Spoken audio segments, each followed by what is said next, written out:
Ako, si Kapitan Tiago, isang mabuting tao.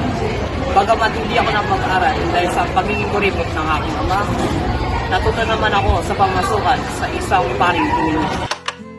Pinagtiyagaan siyang turuan para matuto, kapalit ay ang paninilbihan sa pari.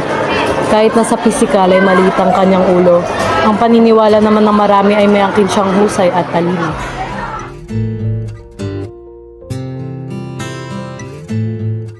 Napatunayan nito na mapangasawa niya si Doña Pia Alba, isang mayamang dalaga. Sa sipag at tiyaga sa pangalakal, napayabong nilang mag-asawa ang kanilang kabuhayan. Ngunit sa kanilang pagsasama na umabot ng 6 na taon, hindi sila nabiyayang magkaanak. Kailan kaya tayo magkakaroon? Hindi ko rin alam, akin na pa. Mula sa payo ng kaibigan at kapanalig sa pananampalataya na si Padre Damaso, Ang may papayo ko lang sa inyo, upang mabayayan kayo ng anak, ay magtuho kayo sa gulod ng kabando. Maraming salamat po. Viva la Virgen! Viva! Viva la Virgen! Viva! Sana magkaroon talaga tayo. pagkalipas ng ilang buwan, dumating na ang pinakamatagal na nilang hinihintay.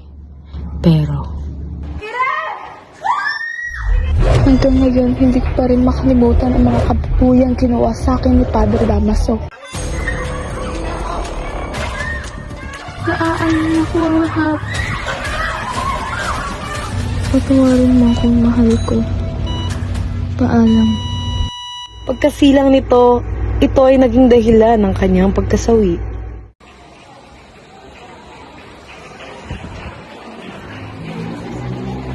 Pagdasal niyo muna ako dahil wala akong oras para magdasal. Maraming salamat. Maraming salamat din, Kapitan Tiago.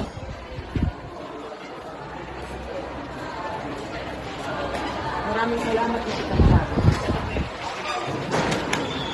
Bunga ang kanilang pananampalataya ng isang napakarikit na sanggol na pinangalan ng Maria Clara. Ako si Maria Clara, mistisa at magandang babae. Marami ang umahanga sa akin. Napakaganda talaga ng aking pamangkin si Maria Clara. Kamukhang kamukha niyo talaga ang kanyang ina.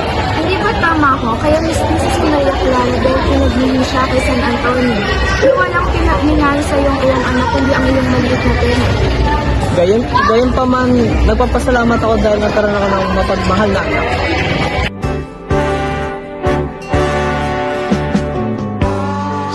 Kamukhang kamukha niyo talaga ang kanyang ina. Naalala mo ka, Hindi ko na makakalimutan. laging kasama ka, ikaw ang alaala. Na mag-14 anyos si Maria Clara, ay pinadala siya sa Beaterio ng Santa Catalina. Napahiwalay si Maria Clara sa kanyang ama at tiyahin at kababatang si Crisostomo Ibarra. Ilang taon pa lamang ang nakalipas noong nagkaroon ng pag-uusap ang dalawang magkaibigan. Hindi ba maaaring makasal ang mga anak natin? Maaari, ngunit mararapat ito sa tamang panahon.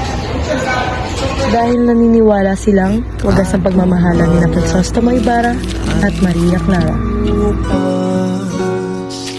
Ikaw